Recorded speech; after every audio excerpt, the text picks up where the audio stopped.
तर नमस्कार मित्रांनो, 45 मराठी चॅनलवर आपल्या सर्व प्रिय दर्शकांचे स्वागत आहे.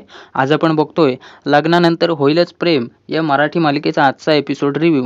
तर व्हिडिओला शेवटपर्यंत बघा आणि नवीन आलेल्या मंडळींनी चॅनलला सबस्क्राईब करून बेल आयकॉन नक्की टच करा, जेणेकरून तुम्हाला आपल्या चॅनलवर येणारी नवीन मालिकांची रिव्ह्यू व्हिडिओ लवकरात लवकर मिळेल.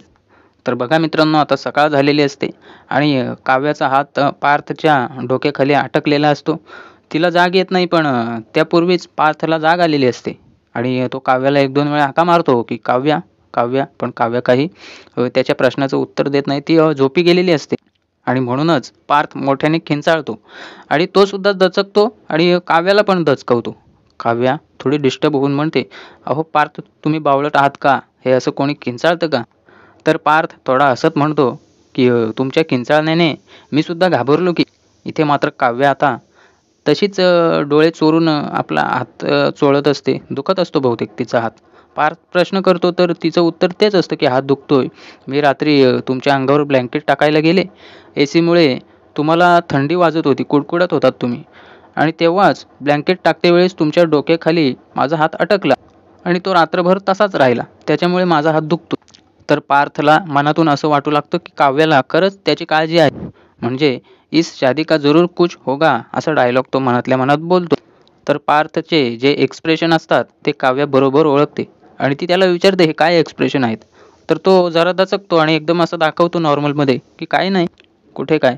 इथे मात्र या दोघांचा संवाद जेव्हा होतो तेव्हा फुल अशी धमाल कॉमेडी टाईप फिलिंग येते. तर मित्रांनो, इथे आपल्याला दोघांमधील लपून बसलेल्या प्रेमाचा अंदाज येतो आणि त्यांना एकमेकांविषयी वाटणारी काळजीसुद्धा आपल्याला दिसते. प्रेक्षक म्हणून आपण नक्कीच या सीनचा आनंद घेऊ शकतो. तर बघा मित्रांनो, अजून इथे दोघांचं संभाषण संपलेलं नसतं. काव्या मोठ्याने ओरडते पार्थवर, कुठे ठेवला तो रिमोट ज्याने मी एसीचा टेम्परेचर कंट्रोल करू शकणार होते. पार्थ परत दचकतो. त्याला असं वाटतं काव्या आता माझ्यावर भडकते की काय. आणि थोड्या वेळाने काव्याची नजर मात्र रिमोटकडे जाते. तो रिमोट असतो पार्थच्या उशालाच, त्याच्या उशीखाली असतो. पार्थला सुद्धा तो रिमोट दिसतो. आता काव्याने बघू नये म्हणून तो पटकन उशीखाली सारतो. पण काव्याची नजर पडलेलीच असते. ती लगेच पार्थला म्हणजे पार्थची चोरी पकडते. म्हणते, काय आहे हे? हा रिमोट तर तुम्ही तुमच्याच उशाखाली ठेवलेला आहे आणि मी मात्र इकडे तिकडे शोधत बसली. स्वतःच्याच उशाखाली असा एसीचा रिमोट ठेवून रात्रभर मात्र कुडकुडत बसता तुम्ही. मस्त चाललंय तुमचं. पार्थ लगेच हसत म्हणतो, ते तर मस्तच चाललंय. काव्या पुन्हा त्याच्याकडे बघत बसते. तर पार्थ म्हणतो, याच्यामध्ये माझी काय चूक आहे? काव्या परत त्याला चुकीचं ठरवते. म्हणते तुमचीच चूक आहे याच्यात. तर मित्रांनो बघा, आता काव्या संपूर्ण एक्सप्लेनेशन पुन्हा देते. ती म्हणते, तुम्ही स्वतःहून तो रिमोट उशाखाली ठेवलात. मग तो रिमोट तुम्हाला भेटला नाही, मला भेटला नाही आणि रात्रभर मात्र एसीने तुम्ही थंडीत कुडकुडत बसलात आणि मी ब्लँकेट तुमच्या अंगावर टाकायला गेले आणि त्या नादात माझा हात तुमच्या उशाखाली अटकला. मग ही चूक तुमची नाही, मग काय माझी आहे आणि आता माझा हात दुखत आहे. आणि काव्या तो हात घेऊन अशी कुरवाळत बसते, म्हणजे त्याला चोळत बसते. तर पार्थ प्रश्न करतो, अहो काव्या, खरंच खूप दुखतोय का तुमचा हात? तर मित्रांनो, इथे परत काव्याची कॉमेडी सुरू होते. ती म्हणते, मला ना खोटं बोलायचा छंद आहे, छंद, हॉबी आहे माझी खोटं बोलणं. इथे पार्थ मजा घेतो मात्र काव्याची. म्हणतो, खोटारड्या कुठल्या, आणि हसायला लागतो. तर परत काव्या चिडून म्हणते, हसताय काय तुम्ही? आणि ती डोक्याला हात लावते. पार्थ परत थोडासा सिरियस होऊन म्हणतो, काव्या, खरंच खूप हात दुखतोय का? द्या मी चेपून देतो. तर काव्या रागाने म्हणते, नको, काहीच गरज नाही आणि तसंही तुम्ही चेपून दिलात म्हणून मला काही फरक पडेल असं मला वाटत नाही. आता पार्थ इथे थोडीशी चिडल्याची ॲक्टिंग करतो आणि म्हणतो, एक मिनिट, माझ्या हाताला अंडर एस्टिमेट करू नका. माझ्या हाताला खूप गुण आहे बघा. मी चेपून देतो ना, फरक पडेल तुम्हाला. काव्या चिडून म्हणते, राहू द्या तुमच्याकडेच. तुमचे सगळे गुणदोष तुम्ही जपून ठेवा तुमच्याकडेच. मला नको आहे तुम्ही चेपून दिलेलं. आता काव्या बाहेर जायला निघालेली असते, पण पार्थ तिला अडवतो आणि म्हणतो, एक मिनिट थांबा. तुम्ही माझ्यासाठी इतके कष्ट घेतलेत. रात्री मला थंडी वाजत होती म्हणून माझ्या अंगावर ब्लँकेट टाकायला गेलात आणि म्हणून तुमचा हात अटकला आणि त्याच्यामुळे आता तुमचा हात दुखतोय. तर तुमच्यासाठी सुद्धा मला थोडे कष्ट घेऊ द्या. काव्या परत मित्रांनो तेच म्हणते चिडून, काही गरज नाही. पार्थ मात्र तिच्या मागेच लागलेला असतो की देतो ना चेपून. तर परत ते अशी काव्या चिडून म्हणते, काही गरज नाही, नाही म्हणते ना मी. तर आता पार्थ फुल अँड फायनल मोठ्याने ओरडतो, ए बसा म्हटलं ना मी इथं. काव्या मात्र आता एकदम गप्प होते आणि पार्थकडे ती बघत बसते टक लावून. पार्थ बोलू लागतो की माझ्यामुळे झालं ना सगळं, तर मीच क्लिअर करून देईन. इथे बसा, मी चेपून देतो हात तुमचा. आता मात्र पार्थ काव्याचा एकही शब्द ऐकून घेत नाही आणि तिचा हात पुन्हा होता तसाच व्हावा अशी त्याची इच्छा असते आणि काव्याला आता नाईलाजाने पार्थचं म्हणणं ऐकावं लागतंच. आणि पार्थ आता काव्याला बरोबर बेडवरती बसायला लावतो आणि उशी घेऊन तिच्या हाताखाली ठेवतो आणि प्रेमाने तिच्या हाताची मॉलिश करू लागतो. अगदी हलक्या हाताने. म्हणजे काव्याला परत दुखणार नाही अशा परिस्थितीत. पार्थ मात्र तसंच मनापासून त्याचं काम करत असतो. मात्र काव्या पार्थची नजर तिच्या हाताकडे असताना, हात चेपून देत असताना त्याच्याकडे चोरून बघते, नजर वाकडी करून आणि हलकेच स्माईल देऊ लागते. बहुतेक तिच्यासाठी, तिच्या मनात पार्थसाठी काहीतरी प्रेमळ भावना येत असाव्या. तर अशी ही इथे एकमेकांची काळजी दाखवलेली आहे. भांडणामध्येही त्यांचं प्रेम दिसून येतं. आणि मग शेवटी काय आपल्याला तर माहीतच आहे, मालिकेच्या नावाप्रमाणे म्हणजे लग्नानंतर होईलच प्रेम या वाक्याला खरा अर्थ प्राप्त होतो बघा. म्हणजे ज्या काव्याच्या आधी लग्नाच्या आधी जीवावर प्रेम होतं, आता लग्नानंतर तिचं पार्थवर हळूहळू प्रेम व्हायला लागलेलं आहे. तर आता पुढे हात चेपून देता देता काव्याला बहुतेक झोप आलेली असते आणि ती डुलक्या घेत घेत बहुतेक पार्थच्या खांद्यावर पडणारच असते. पण पार्थ मात्र सावध असतो. काव्याचं डोकं आपल्या खांद्यावर पडू नये याची तो काळजी घेत असतो. पण काव्याला इतकी जबर झोप लागलेली असते की तिला आता स्वतःचं शरीर असं बसून ठेवणं कठीण होऊन जातं.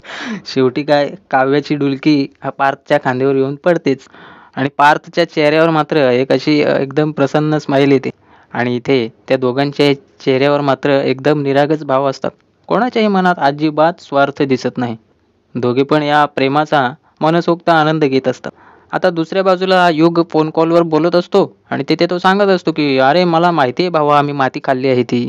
आणि खरंच काल हीच माती लेटरच्या मदतीने माझ्या घरामध्ये आली होती आणि मी सिच्युएशन कशीमशी हँडल केली म्हणून ठीक, नाहीतर माझी पार वाट लागली असती. आणि आता खरंच मला खूप घाबरल्यासारखं वाटतंय. जर घरी हे सगळं कळलं तर मग मी काय करू? मला तर असं वाटायला लागलं की त्या पोरीच्या नादाला लागून मी नको त्या लफड्यामध्ये गुंतून बसलोय. सगळं अंगावर ओढवून घेतलं. आता काय करावं काही कळतच नाही. इथे आता युग रडायला लागलेला असतो मित्रांनो. त्याच्या डोळ्यातून अश्रू यायला लागलेले असतात आणि तो म्हणतो काहीही झालं तरी या गोष्टी मी विसरू शकत नाही. पुढे तो एकदम धीराने म्हणतो त्या फोन कॉलवर की बघू पुढे काहीतरी करू, पण आता तरी मी घरच्यांना ही सगळी गोष्ट सांगणार नाही. तर मित्रांनो, युगचा हा फोन कॉल चालू असतानाच नंदिनी त्याच्या मागे उभी असते. बहुतेक तिने ऐकलेलं असतं. युग घाबरतो आणि फोन कॉल ठेवून देतो. पण त्याला असं वाटतं नंदिनीने काही ऐकलेलंच नाही. तो पुन्हा नॉर्मल सिच्युएशनला येतो. चेहऱ्यावरचे हावभाव, दुःख सगळं लपवून ठेवतो आणि एक छोटीशी स्माईल चेहऱ्यावर आणून नंदिनीसमोर एकदम असा साधेपणाने जातो आणि नंदिनीला गुड मॉर्निंग वहिनी असं म्हणतो. तर नंदिनी बहुतेक आता काय बोलते बघा. तुला जे काही हवं आहे ते तुझ्यासाठी मी बनवून देईन ब्रेकफास्टला. कारण युग तसा प्रश्न करत असतो की मस्त वास सुटलेला आहे आज खमंग किचनमध्ये, काय बनवलंय ब्रेकफास्टला? पण माझी काही जीवादादासारखी कोणतीही अट नसते. मला काहीही बनवलेलं चालतं. नंदिनी मात्र युगचं हे सगळं बोलणं स्पष्टपणे निरीक्षण करते आणि ऐकून घेते. पुढे विषय बदलतो आहे युग असं तिला जाणवतं आणि युग तिथून निघालेला असतो. पण नंदिनी त्याला थांबवते. म्हणून नंदिनी लगेच म्हणते विषयांतर करू नकोस, विषयाला उगाच दुसऱ्या बाजूला वळू नकोस. अर्थातच नंदिनीला युगचं ते फोनवरचं बोलणं जाणून घ्यायचं असतं.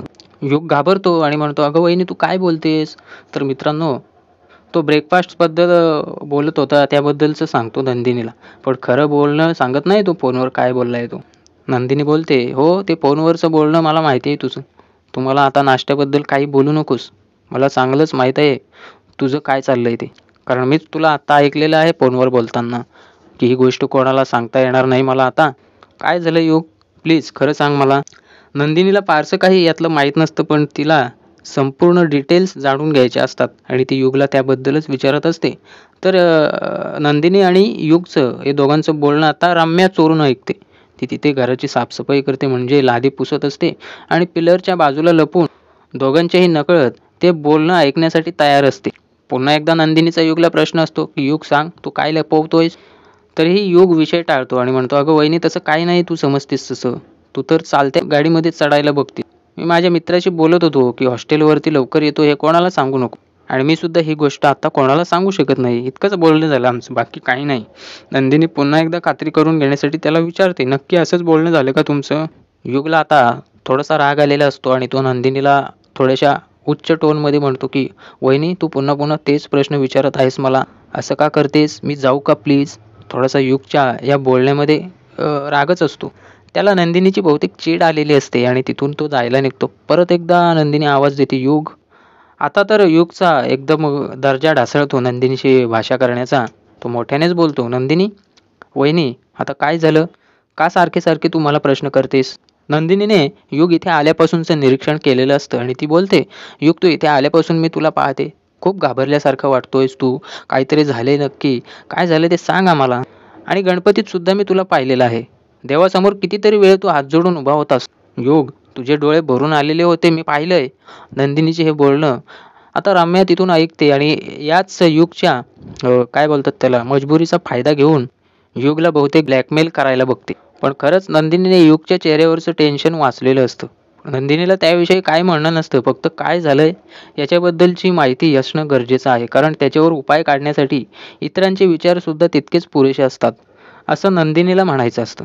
नंदिनी बोलते, "युग, काय झाले ते तू माझ्याशी सगळे शेअर करू शकतोस. तसंही मी आनंद निवासमध्ये तिकडे कितीतरी जणांचे प्रॉब्लेम्स सॉल्व्ह करत असते. आणि जी लोकं बोलत नाहीत ना, ते सुद्धा बोलायला लागतात. प्लीज युग, तुझ्या मनात जे काही द्वंद्व सुरू आहे त्याच्याबद्दल मला सांग तू. बिनधास्तपणे मोकळेपणाने बोल." युग गप्प बसलेला असतो. त्याला द्विधा मनस्थिती असते मनात, की खरंच वहिनीला सांगू की नको सांगू. पण नंदिनी हट्ट धरून बसलेली असते. "हे बघ युग, तू आता गप्प बसला असलास, मला काही सांगत नसलास, तरी मला पक्क माहिती आहे तू खोटं बोलतोयस आणि काहीतरी माझ्यापासून लपवतोयस." रम्या मात्र तिकडे युगच्या या मजबुरीचा आनंद घेते आणि ती इथून नंदिनी गेल्यानंतर बहुतेक युगच्या जवळ येणार हे नक्की, त्याला ब्लॅकमेल करण्यासाठी. नंदिनीचं इतकंच म्हणणं असतं, की "युग, तुझी वहिनी म्हणून तू सांगू नकोस मला, पण तुझी एक जवळची मैत्रीण म्हणून तरी माझ्याशी तुझ्या त्या गोष्टी शेअर करू शकतोस, ज्या तुला टेन्शन देत आहेत. प्लीज सांग युग, काय प्रॉब्लेम आहे?" पण इथे बहुतेक युगला नंदिनीशी खरं सांगण्याचा काही विचार दिसत नाही आणि तो मोठ्याने चिडतो, ओरडतो नंदिनीवर, "वहिनी, एकदा सांगितलेलं कळत नाही का मला सारखं सारखं ओरडायला लावतेस? आणि तुला कशाला हव्यात माझ्या चौकशा?" नंदिनी म्हणते, "अरे युग, तू ओरडतोयस कशाला मग? मी तर तुझ्या काळजीने तुला बोलत होते." पुन्हा युगचा आवाज चढतो आणि चिडून म्हणतो, "अगं मग कशाला करतेस माझी काळजी? मी काय आता लहान मुलगा आहे का काळजी करायला?" इथे रम्याला आनंद येतो. ती म्हणते, "क्या बात है! हा युग तर चक्क नंदिनीवर ओरडतोय. असंच पाहिजे या नंदिनीला. येस युग, असंच कर. सुनाव या नंदिनीला चांगलंच. तिची जागा दाखवून दे. प्रत्येकाला शहाणपण शिकवत असते. हिची मिजास आता उतरवायलाच हवी."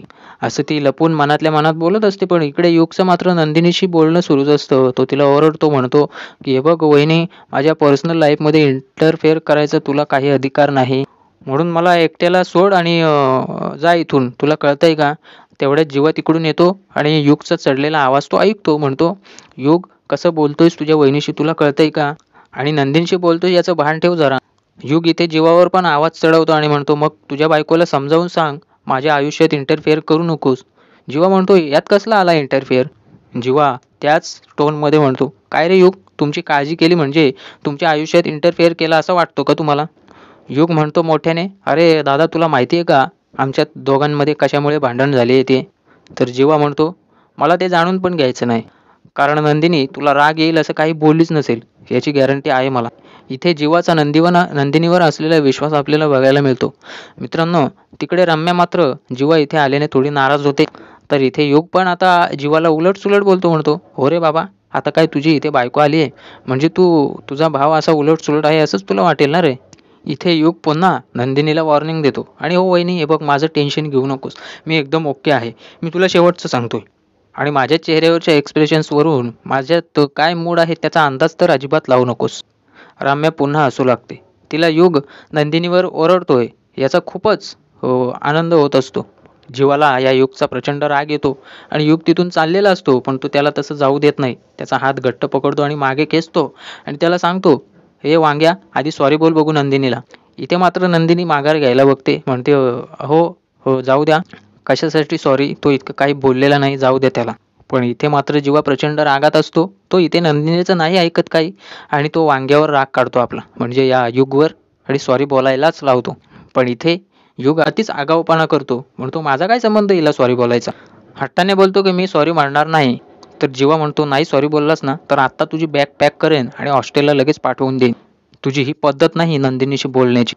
इथे जीवा आपल्याला युगला शिस्त लावताना दिसतो. पण त्याच्या मनात जराही स्वार्थ नसतो, की नंदिनीलाच बोलला म्हणून मी त्याला बोलतोय. पण घरातल्यांप्रती सुद्धा जीवा खरंच खूप प्रामाणिक आणि इमानदार असतो.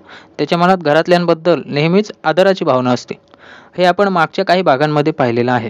जितका पार्थ समजूतदार आहे, तितकाच जीवासुद्धा. आणि खरंच जीवाला नंदिनीसारखी बायको भेटली, त्यामुळे दोघांचा आता ताळमेळ व्यवस्थित बसतोय आणि काय योग्य काय अयोग्य याची जाण दोघांनाही आहे. आणि युग इथे चुकतोय त्यांनी मात्र फक्त नजरेतून ओळखलंय. आणि त्यांचं असं हे युगवरती ओरडणं साहजिकच आहे, त्याला शिस्त लावणं हाच हेतू त्यांचा. इथे जेव्हा तेच युगला सांगत असतो की आपल्यावर तसे आगाऊपणाने बोलायचे संस्कार सुद्धा नाहीत, त्याच्यामुळे नंदिनीला तू सॉरी म्हण. इथे युगला आधीच राग असतो आणि जेव्हा त्याला असं सॉरी बोलायला लावतो त्याच्यामुळे त्याच्या डोक्यात आणखीन शिरा ताण घेऊ लागतात. तो म्हणतो अरे पण दादा माझं ऐकून तर घे. पण जेव्हा त्याचं ऐकत नाही, सॉरी म्हणजे सॉरी त्याच्याकडून घ्यायचीच असते नंदिनीसाठी. जेव्हा या युगच्या डोळ्यात डोळे घालून त्याला सांगतो, हे बघ शेवटचं विचारतोय तुला सॉरी म्हण, नंतर मी विचारणार नाही पुन्हा. आता जेव्हा युगच्या गालावरून हलकेच हात फिरवतो आणि युग मात्र आता घाबरतो आणि नंदिनी जवळ येतो, हात जोडतो आणि रागाने तिला सॉरी असं म्हणतो. पुन्हा जीवाच्या जवळ येतो आणि जीवाला म्हणतो, आता खुश झालास का? आणि तिथून तो रागाने निघून जातो. आता या गोष्टीचा फायदा बहुतेक पुढे रम्या घेतेच, कारण इथे तिने हा संपूर्ण सीन पाहिलेला असतो आणि तिला मनातून खूप उकळ्या येत असतात की नंदिनीच्या विरोधात युगला आता कसा वापरायचा. ती मनात विचार करते तर चांगलंच झालं, नंदिनी आणि युगमध्ये वादाची ठिणगी पडली आहे, ती सुद्धा खुद्द नंदिनीमुळेच. हे आपल्यासाठी चांगलं आहे. भारीच, आता सगळं आमच्या मनासारखं होऊ शकतं. म्हणजे आता नंदिनीवर जो युग चिडलेला आहे, आता त्याचं मन माझ्याकडे तो मोकळं करूच शकतो. कितीही झालं तरी मी बहीण आहे त्याची. इथे आता नंदिनी जीवाचा क्लास घेते. म्हणते अहो जीवा, त्याला कशाला तुम्ही सॉरी म्हणायला लावलं? तर जीवाचं म्हणणं असतं, त्याला कशाला सॉरी म्हणायला लावलं म्हणजे काय? हॉस्टेलला जाऊन त्याला खूप शिंग फुटलेले आहेत, आगाऊ झालाय खूप तो. आणि मी इतका आगाऊ आहे, याच्यासारखा आगाऊपणा मी सुद्धा कधी केला नाही. इथे नंदिनीचं मात्र हे म्हणणं असतं की हे त्याचं वयच आहे आणि अशा वयाची पोरं थोड्याफार फरकाने गरम डोक्याची असतातच ना. आणि अशा वेळी त्यांच्याशी आपण प्रेमाने बोलायचं असतं आणि त्यांच्या मनात काय चाललं हे जाणून घ्यायचं असतं, काढून घ्यायचं असतं. इथे मात्र जीवाचं काय म्हणणं असतं बघा, तू काहीतरी चांगलं सांगायला जाशील आणि तुझा मात्र तो अपमान करेल, हे मला चालणार नाही. आणि ते युगला तो अधिकार सुद्धा नाही. इथे नंदिनी एकदम प्रेमाने जीवाकडे बघते आणि थँक्यू म्हणते, स्मित हास्य देत. तर इथे जीवा म्हणतो थँक्यू कशासाठी? नंदिनी म्हणते कालपासून तुम्ही माझ्यावर खूप चिडला होतात आणि इथे मात्र चक्क तुम्ही माझी बाजू घेतलीत, यासाठी माझ्यावरचा राग सोडलात का तुम्ही? जीवा पुन्हा एकदा चिडतो आणि नंदिनीला म्हणतो की अजिबात नाही, तुझी बाजू घेतली म्हणजे तुझ्यावरचा राग मी सोडून दिलाय असं होत नाही नंदिनी. कारण ज्या गोष्टी मला खटकतात त्या मी सहजासहजी अशा प्रकारे विसरत नाही. तर खरंच जीवा नंदिनीवर नाराज असतो. त्याच्या चेहऱ्यावर पुन्हा एकदा तीच नाराजी येते आणि तो तिथून रागाने निघून जातो. नंदिनीला मात्र कळत नाही की जीवामध्ये असा कोणता गैरसमज आलेला आहे ज्याच्यामुळे ते माझ्याशी असं वागतायत. आता जेव्हा सगळे हॉलमध्ये नाश्त्याला बसलेले असतात, पार्थ पेपर वाचता वाचता नाश्ता करत असतो आणि तिथे त्याची आई बसलेली असते. ती हेच विचार करत असते की जेव्हा पार्थ आणि नंदिनी आपलं सॉरी पार्थ आणि काव्यामध्ये बोलणं होत असतं, तेव्हा काव्या बोललेली असते की तुम्ही का सारखं माझ्या मागे मागे करताय? तुम्हाला माहिती आहे ना माझ्या मागे मागे केलेलं मला आवडत नाही. तर आता त्याची आई त्या विचारांमध्ये हरवून गेलेली असते. पार्थ ब्रेड मागतो, पण त्याच्या आईचं काहीच रिप्लाय येत नाही, कारण ती विचारांमध्ये असते ना. पार्थ हे निरीक्षण करतो. पुन्हा एकदा हाक मारून आपल्या आईकडून तो ब्रेड घेतो खरा, पण तो तिला प्रश्नही करतो की आई कसला विचार करतेस? पण इथे पार्थची आई मात्र म्हणते मला तुझी काळजी वाटते रे, खरं सांगते. पार्थ, तू एकदम मनाने ना सरळ आणि साधा आहेस बघ. तुझी कोणत्याही प्रकारची फसवणूक होई नये असं मला वाटते. इथे मात्र पार्थला कोणत्याही गोष्टीचा अंदाजा नसतो आणि तो असंच म्हणतो, अगं आई, माझी फसवणूक कोण करेल? तू उगाचच काळजी करू नकोस. तुम्ही आई लोक पण काही विचार करत बसता बघ. इथे पार्थची आई बोलते, कारण आम्हा आई लोकांनाच आपल्या मुलांची काळजी वाटत असते रे. आम्हाला नाही आवडत मुलांना त्रास झालेला.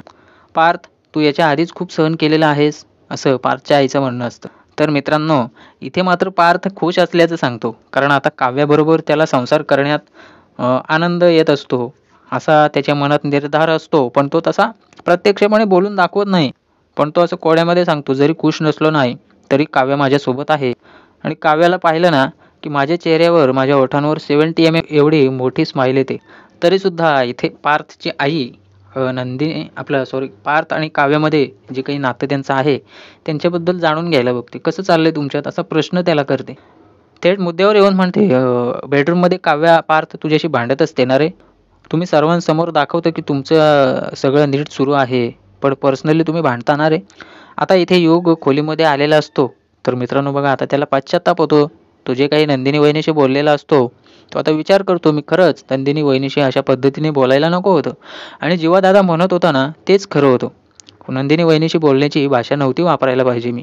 पण इथे युगला दुसरा एक मुद्दा लक्षात येतो, की मी जर वहिनीवर चिडलो नसतो ना, तर तिने हळू माझ्या मनात शिरून जे काही खरं सत्य आहे ते सगळं जाणून घेतलं असतं आणि मला घरच्यांना त्रास नाही द्यायचा. तर आता इथे रम्या लगेच युगच्या मागे-मागे त्याची खबर घ्यायला आलेली असते. त्याच्या मनातलं जाणून घ्यायला आलेली असते. युग तिच्यावर चिडतो आणि म्हणतो, "ए रम्या, तू इथे काय करतेस माझ्या खोलीत?" तर लादी साफ करायला आल्याचं कारण ती देते. युग म्हणतो, "ते लादी पुसणं वगैरे तू नंतर कर." पण इथे रम्या हे युगचं बोलणं टाळण्यासाठी बघा त्याला काय सांगते, "मामीला कळलं ना, तर ती माझ्यावर चिडेल. लादी आत्ताच साफ करायला हवी. नाहीतर काम नाही झालं तर आणखीन 4 कामं ती वाढवून देईल. मी तुझा फार वेळ घेणार नाही. पटापट काम करते मी. पुसू का लादी?" इथे ही रम्याची सुरुवात असते युगच्या मनात शिरण्याची. इथे युग परमिशन देतो बघ लादी पुसण्याची आता आणि म्हणतो, "जास्त वेळ लावू नकोस, पटकन काम कर." रम्या आता युगला बेडवर बसायला लावते आणि म्हणते, "मी पटपट लादी पुसून घेते आजूबाजूची, तोपर्यंत तू तिथे बस." शेवटी रम्या तिच्या मेन मुद्द्यावर येते आणि विषय काढते लगेच. युगला म्हणते, "शेवटी तुला नंदिनीला सॉरी म्हणावंच लागलं ना?" इथे युग मोठ्याने ओरडतो रम्यावर, "ए रम्या, तू तुझं काम कर ना." तर रम्या म्हणते, "अरे युग, मी माझं कामच करत होते तिथे. तेव्हा माझ्या कानावर पडलं म्हणून मी तुला आता विचारलं." इथे रम्या आता युगचे कान फुंकायला घेते. म्हणते, "मला फक्त इतकंच म्हणायचं होतं युग, की तू इतक्या दिवसांनी हॉस्टेलमधून घरी आलायस आणि तुला इथे कशी वागणूक मिळते बघ." इथे युग मात्र चिडतो आणि रम्याला म्हणतो, "तुला काय करायचं आहे त्याच्याशी? तू तुझं काम कर गुपचूप आणि इथून चालती हो बघू." तर रम्या परत तशीच नॉर्मल होऊन म्हणते, "ठीक आहे, जाते मी इथून. पण लहानपणापासून तुझ्यामध्ये आणि जीवामध्ये असलेला बॉन्ड बघत आलेले आहे. आज जीवा तुझ्याशी जे काही वागला ते खरंच मला आवडलेलं नाही.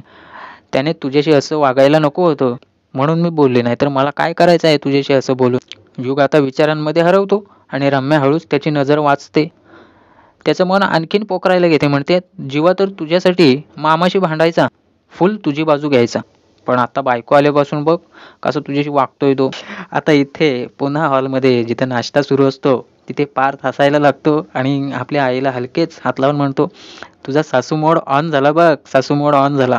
पार्थची आई पण हसायला लागते आणि पार्थला धक्का देत म्हणते, "गप रे." इथे पार्थ आपल्या आईला म्हणतो, की "तुझी सासू म्हणजे माझी आई काय म्हणायची तुला माहिती आहे ना? ज्या नवरा बायकोंमध्ये भांडण होत नाहीत ते नवरा बायको नाहीतच. आणि आमचं सुद्धा तसंच नातं आहे ना गं." इथे पार्थची आई पार्थच्या म्हणण्याला होकार देते. म्हणते, "तुझं म्हणणं बरोबर आहे." पण पार्थ म्हणतो, "तुझं काही आई, खूप विचार करतेस तू." आता तितक्यात काव्या कुठेतरी बाहेर जायला निघलेली असते आणि पार्थ आवाज देतो. म्हणतो, "ओ कलेक्टर मॅडम, कुठे चाललात? काय आहे?" तर इथे पण काव्या मजा घेते, की म्हणतं, "जरा जावं बाहेर आणि घ्यावेत राज्याचे हाल अहवाल काय आहेत ते." इथे पार्थ पुन्हा त्याची कॉमेडी सुरू करतो. म्हणतो, "राज्याचे हाल अहवाल बघायला तुम्हाला रथ लागेल ना? मग माझा रथ तयार आहे. माझी गाडी आहे ना. मी तुमचा सारथी म्हणजे ड्रायव्हर बनून येतो चला." तर इथे काव्या तुटक-तुटक शब्दांमध्ये म्हणते, "नाही, नको." हे सगळं पार्थची आई नोटीस करत असते. पण पार्थ म्हणतो, "मस्तपैकी किशोर कुमारांची गाणी ऐकत जाऊ. पाऊस पण मस्त सुरू आहे आणि ती मजाच वेगळी आहे." तर इथे काव्या मोठ्याने म्हणते, "नको." पार्थची आई पुन्हा हे नोटीस करते.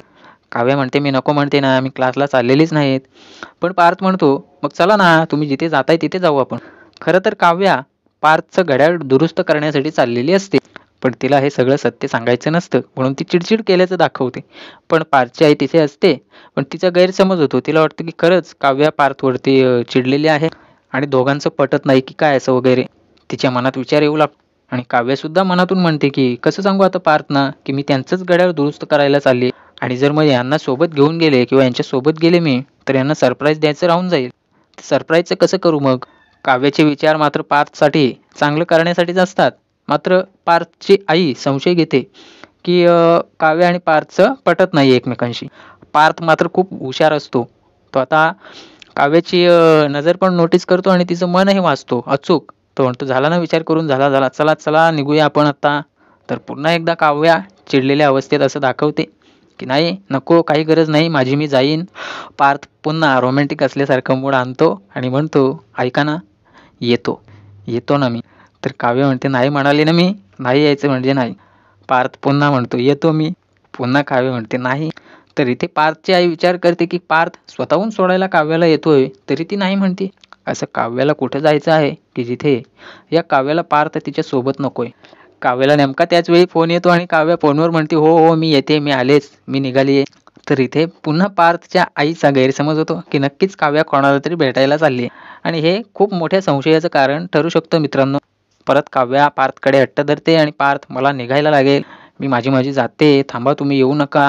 तर पार्थ हट्टच धरून बसलेला असतो, "मी येतो, मी येतो." तर आता शेवटी काव्या जायला निघते आणि मालिनी काकूला म्हणते, काकू मी येते. आणि पार्थ काव्याला जाता जाता सल्ला देतो की सावकाश जा. आता पार्थची आई पाण्याचा ग्लास घेते आणि पार्थला म्हणते, पाणी पी. नाश्ता केलास पण पाणी पिलं नाहीस तर लगेच तिच्या मागे धावत गेलास. तुझी तर तहान पण हरपली तिच्या मागे लागून. इथे पार्थला विचार असतो की खरंच काव्याने पण नाश्ता केला नाही आणि ती तशीच गेली.